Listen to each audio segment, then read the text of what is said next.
l'environnement, en ce qui concerne les immeubles, et notamment les immeubles résidentiels, c'est quelque chose dont on a beaucoup parlé au moment où ça s'est fait.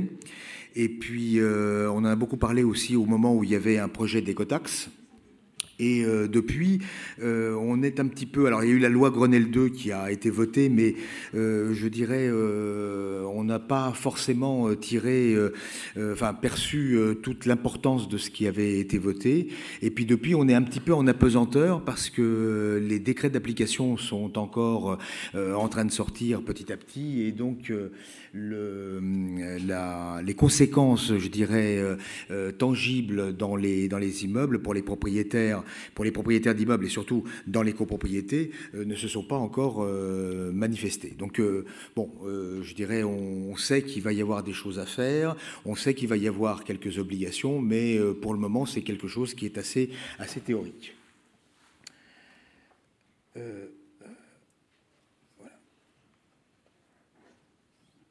Les enjeux nationaux. Alors d'abord, je dirais le Grenelle de l'environnement s'est fixé des objectifs très ambitieux parce que dans le domaine de l'économie d'énergie et par rapport aux engagements internationaux de la France, le bâtiment, c'est quand même quelque chose d'assez considérable. C'est 40% de l'énergie consommée en France, c'est 25% des émissions de gaz à effet de serre, donc c'est pas rien.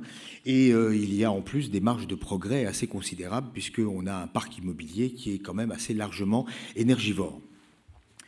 L'État a montré l'exemple, comme il se devait, en s'investissant assez lourdement en ce qui concerne les bâtiments publics, le parc HLM qui bénéficie de pas mal d'aides, et vis-à-vis également du grand public avec des produits comme l'éco-PTZ, enfin l'éco-prêt à taux zéro, qui est un effort relativement important. Force est de constater que tout ça, je dirais, se met en route assez lentement, et notamment l'éco-prêt à taux zéro est quelque chose qui est un peu décevant parce que au départ il y a eu une certaine flambée et puis ça s'est arrêté lorsque la première vague de propriétaires un peu plus dégrossis ou un peu plus au courant a sauté sur l'occasion, et depuis on s'aperçoit que aussi bien dans la maison individuelle que dans la copropriété, ça patine, ça piétine, et notamment ça n'a pratiquement pas pénétré le domaine de la copropriété. Et ça se comprend un petit peu parce que c'est un crédit, c'est une aide individuelle, et le problème de la copropriété, c'est que le gros des travaux sont des travaux collectifs, donc il faut arriver en tant que copropriétaire de s'insérer dans un processus collectif. Il est assez difficile en réalité de respecter toutes les conditions.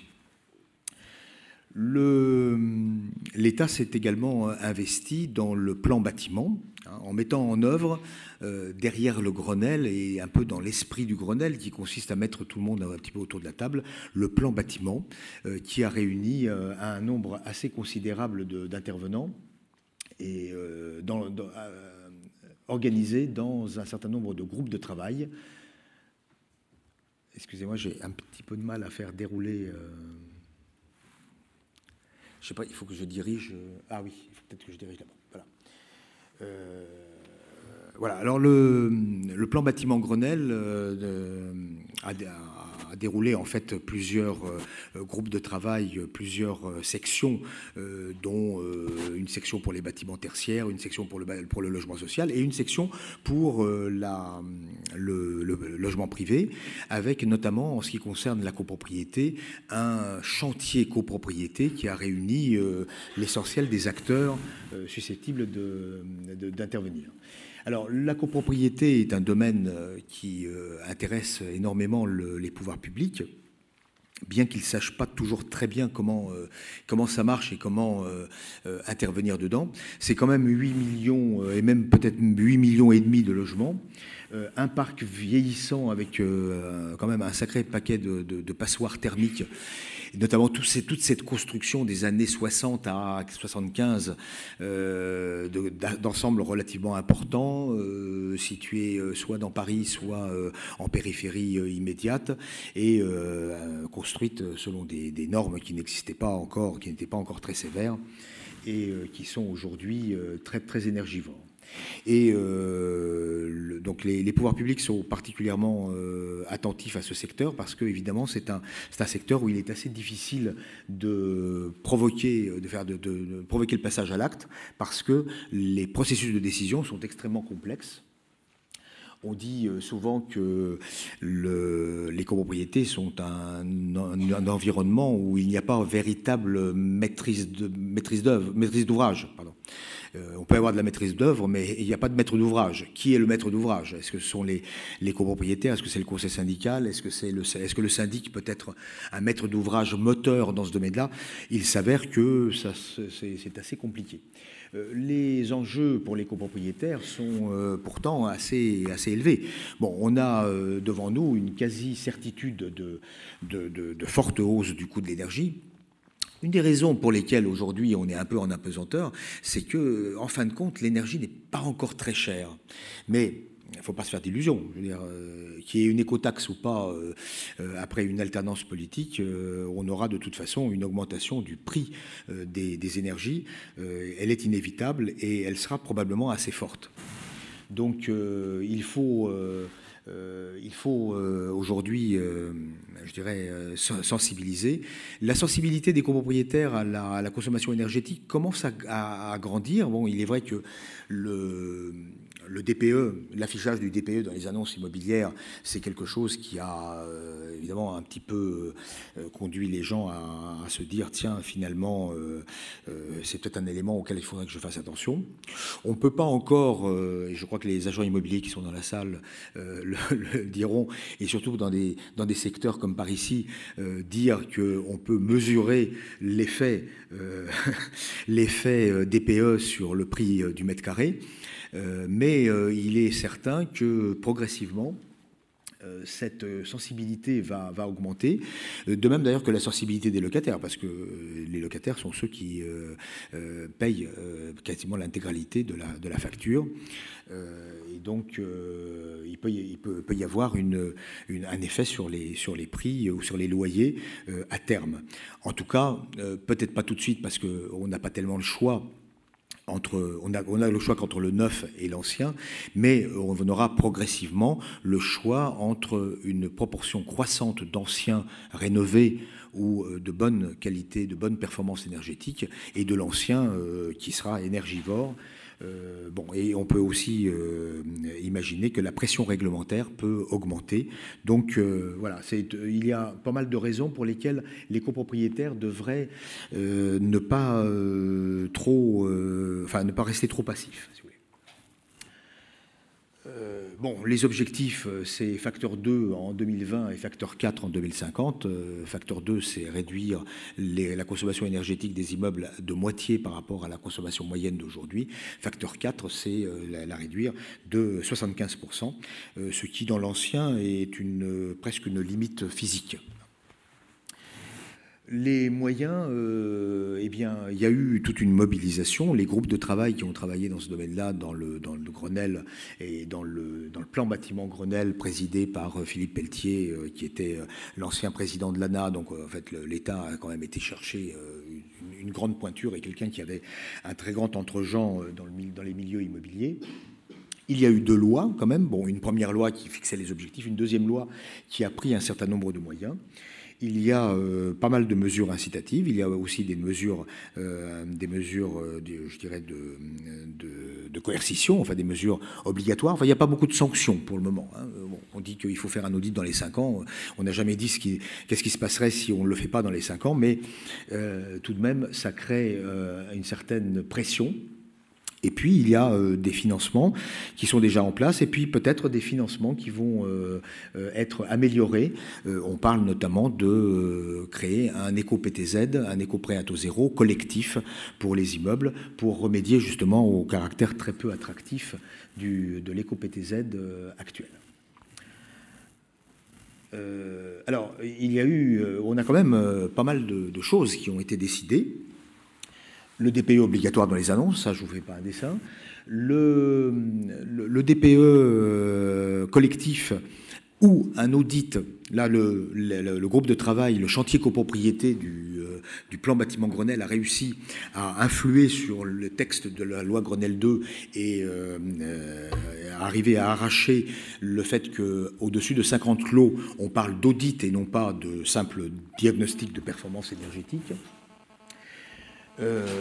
On doit obligatoirement donc faire ça dans les 5 ans et on doit dans l'année qui suit, c'est assez hallucinant d'ailleurs parce que le délai est assez court, donc ça veut dire qu'il faut se préparer avant, on doit présenter à l'Assemblée qui suit un plan de travaux d'économie d'énergie ou un contrat de performance énergétique. Alors, ne me demandez pas trop encore ce que c'est qu'un contrat de performance énergétique en matière de copropriété, parce que c'est quelque chose qui est actuellement complètement en friche, mais bon, c'est prévu. On a facilité le vote des travaux d'économie d'énergie dans les assemblées générales en les ramenant de la double majorité de l'article 26, qui est quand même assez difficile à obtenir, à la majorité absolue de tous les copropriétaires de l'article 25.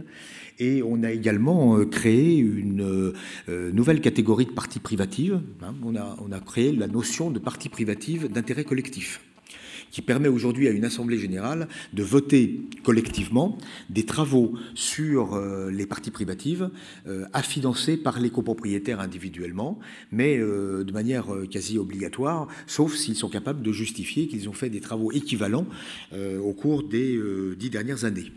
Donc, alors la maîtrise d'ouvrage est déléguée au syndicat des copropriétaires, mais chaque copropriétaire doit payer sa quote-part. Donc ça, évidemment, c'est pour les fenêtres, c'est pour l'isolation ou pour le changement des fenêtres, parce que évidemment faire une grande opération de rénovation énergétique sans changer l'intégralité des fenêtres dans un immeuble, c'est peine perdue. On a également, il y a des petites choses annexes, comme par exemple l'abaissement de la majorité pour les répartiteurs de chaleur. Les répartiteurs de chaleur, c'est quelque chose qui a été très à la mode en 74-75. Il y a même eu une réglementation qui a rendu ça obligatoire, et puis c'est tombé un peu en désuétude, toujours à cause du caractère finalement assez bon marché de l'énergie. Et aujourd'hui, ça revient au goût du jour, et on a aussi des textes qui sont en cours de préparation pour remettre en route, recréer des modalités d'application de ces textes qui étaient devenus inapplicables. N'oublions pas aussi tout ce qui est prévu en termes de récupération des eaux de pluie. Donc il est prévu que les communes puissent voter une taxe et il est prévu des exonérations pour ceux qui font de la récupération des eaux de pluie. Et donc une façon aussi d'inciter les copropriétés à investir dans ce domaine-là, plus, je dirais, un certain nombre de dispositions assez alambiquées, assez difficiles à mettre en œuvre pour faire en sorte qu'on puisse disposer, enfin que ceux qui ont des véhicules électriques puissent disposer d'installations pour recharger leurs véhicules dans les parties communes de l'immeuble, dans les aires de stationnement, enfin dans les parkings souterrains. Et donc les syndics ont l'obligation de présenter, de mettre à l'ordre du jour les travaux nécessaires, sans qu'on sache très bien encore exactement comment ça peut être financé et comment ça doit fonctionner.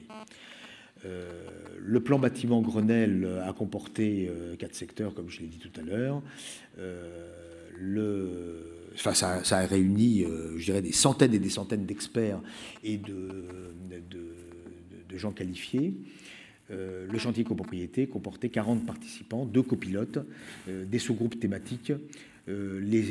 Pour la première saison, il y avait 5 grands thèmes. C'était comment mettre en mouvement les copropriétés, comment améliorer les financements ou innover en matière de financement, comment garantir le résultat. Ça va être probablement un des grands sujets à venir, parce que les travaux de rénovation énergétique représentent des investissements qui sont relativement importants, et une des grandes réticences, je dirais, des copropriétaires, et ça se comprend, c'est de dire, bon, très bien, on me promet telle réduction de la facture énergétique, c'est bien, je sais ce que ça va me coûter, et est-ce que je suis sûr de l'avoir? Et quel type de garantie est-ce qu'on peut obtenir pour cela?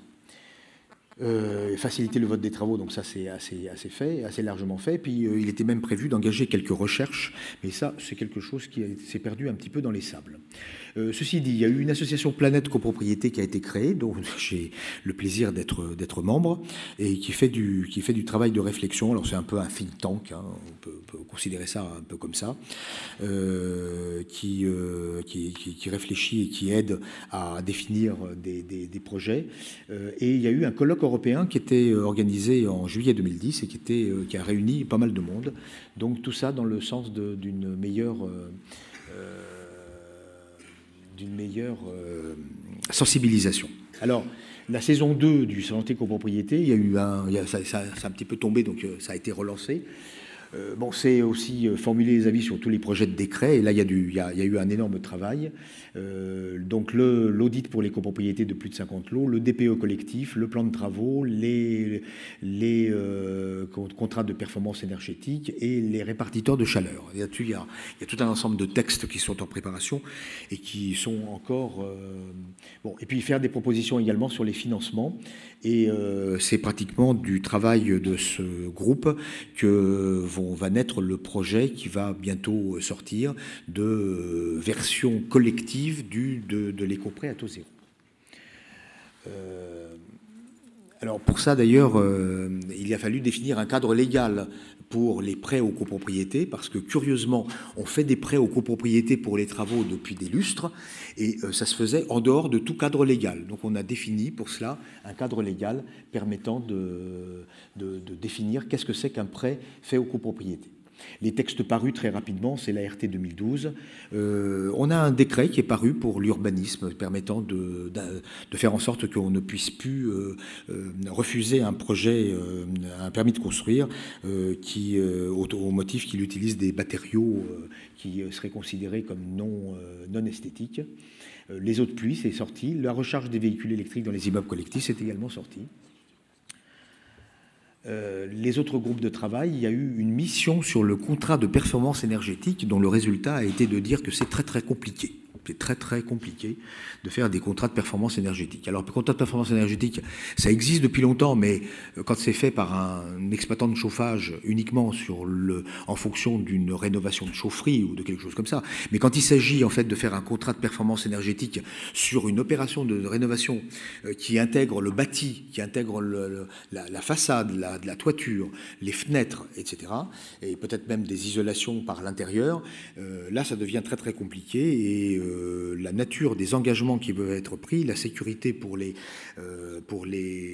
bénéficiaires et les modalités contractuelles, eh bien, c'est quelque chose qui est encore loin d'être stabilisé. Il y a un groupe de travail qui a agi dans le domaine des signes de qualité, enfin les labels et tout ça, parce qu'on a une espèce de foisonnement maintenant de labels, et il s'agit de mettre un petit peu d'ordre et définir, enfin classer un petit peu tout ça entre les différents niveaux. Et puis, il y a même un groupe de travail sur les interactions entre les transactions immobilières et la performance énergétique. Alors ça, je vous laisse deviner de quoi il s'agit. C'est bon, il y a une partie de réflexion qui est assez prospective, mais par contre, il a été dans le cadre de ce groupe de travail mentionné à plusieurs reprises un système de bonus-malus au niveau des droits de mutation qui consisterait en fait à avoir des droits de mutation réduits pour les immeubles à bonne performance énergétique et des droits de mutation majorés, un peu comme le bonus-malus énergétique pour les véhicules. Enfin, bon, ça, je crois que c'est pas forcément... C'est souvent le malus qui gagne. Il faut que je vous fasse un tout petit peu accélérer, alors. Oui, alors, excusez-moi, j'étais peut-être trop long. Bon, voilà. Les textes en préparation, ben, j'en ai parlé, hein, c'est tous ces textes, mais bon, c'est considérable parce que c'est finalement pratiquement tout ce qui concerne les copropriétés est actuellement en chantier. Notamment l'audit et le DPE collectif. Et ça, je dirais, aujourd'hui, la tendance, c'est de dire que d'abord, ça n'a rien à voir avec des diagnostics de performance énergétique qu'on fait en vente et en location, hein, qui part d'un logement et qui ne considère l'immeuble que vu du côté d'un logement. Là, il s'agit d'évaluer la performance énergétique globale de l'immeuble. Et en ce qui concerne l'audit, finalement, l'approche, ça a été de dire on ne peut pas faire un audit sérieux si on se cantonne uniquement sur l'aspect énergétique. Il faut faire un audit complet de l'immeuble et il faut même faire non seulement un audit physique de l'immeuble, mais aussi un audit de l'humain dans l'immeuble, c'est-à-dire en fait les résidents, quels sont leurs besoins, quels sont leurs moyens, quelles sont leurs priorités. Est-ce que leur priorité c'est le confort, est-ce que leur priorité c'est l'économie d'énergie, est-ce que, bon, etc. Quel type d'occupation est-ce qu'on a? Est-ce qu'on a plutôt des familles, est-ce qu'on a des gens de passage, est-ce que, bon, il y a aussi la problématique des commerces, des bureaux, des choses, etc. Bon, une copropriété c'est quelque chose de très compliqué, et encore, on n'a pas encore envisagé de traiter les immeubles à chauffage individuel. Pour le moment, seuls sont concernés les immeubles à chauffage collectif. Alors, tout le problème, si vous voulez, aujourd'hui, et j'en finirai par là, hein, je vous rassure, tout le problème aujourd'hui pour les copropriétés, c'est de savoir par quoi commencer. Par quoi commencer, c'est très bien tout ça, mais qu'est-ce qu'on fait? Et donc, dans un premier temps, moi, j'aurais tendance à dire reconsidérer tous les projets en cours.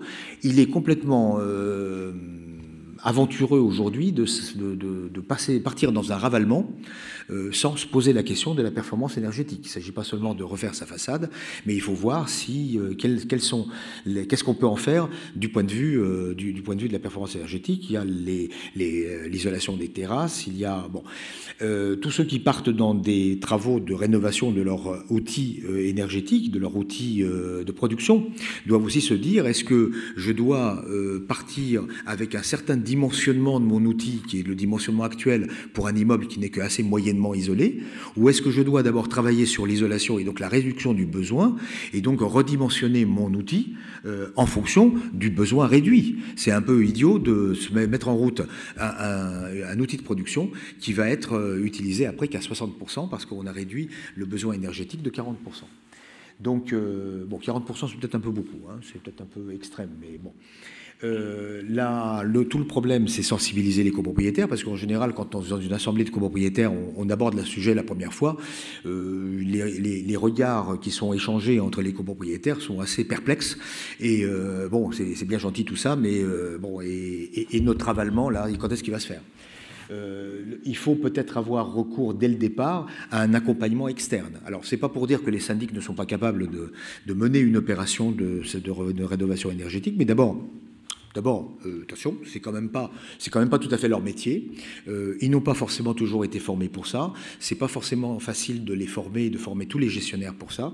Donc, et puis en plus de cela, je dirais il y a un problème de confiance à établir. Bon, le gestionnaire de l'immeuble est quelqu'un qui est au jour le jour, qui traite les problèmes au jour le jour. On peut en être très content, mais on n'est pas forcément prêt à lui faire confiance pour mener une opération aussi complexe qu'une rénovation énergétique. Et là se pose le problème de l'accompagnement. Donc dans certains milieux on évoque la création même d'un nouveau métier qui serait un métier d'accompagnateur qui partirait depuis le départ, un départ arrêté, et qui mènerait, qui assisterait la copropriété jusqu'au bout, jusqu'à pas seulement la réalisation des travaux, mais l'évaluation derrière du résultat, hein, et le suivi du résultat, parce que il n'y a pas seulement ce qu'on va faire comme travaux, il y a aussi la façon dont les gens après utilisent l'immeuble.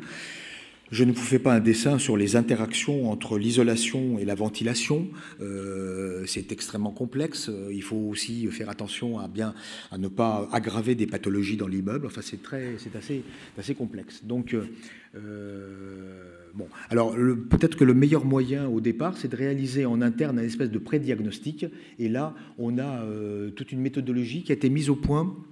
À la fois, on a un bilan énergétique simplifié avec une méthodologie qui a été mise au point entre l'ARC et Foncia, et puis on a les FNAIM et UNIS qui ont développé aussi une méthodologie pour le carnet de développement durable, qui est à peu près la même chose. C'est fondé sur le principe du do-it-yourself, et donc ça permet de démarrer. Voilà. Et, conclusion ? Oui, un dernier mot de conclusion. Difficile mise en mouvement d'une copropriété. Voilà. Voilà, disons que en fait, il faut s'engager dans un tel processus avec méthode, créer un comité de pilotage, impliquer tous les copropriétaires, faire en sorte que l'audit ne reste pas lettre morte, que ce soit pas quelque chose qui soit pas utilisé, que derrière on n'en fasse pas du bricolage, et donc tout cela est assez délicat. Je n'insiste pas sur le choix crucial des prestataires parce que c'est un domaine où il va y avoir énormément de travail et donc il y a énormément de prestataires et évidemment les prestataires sont de qualité très variable. Voilà.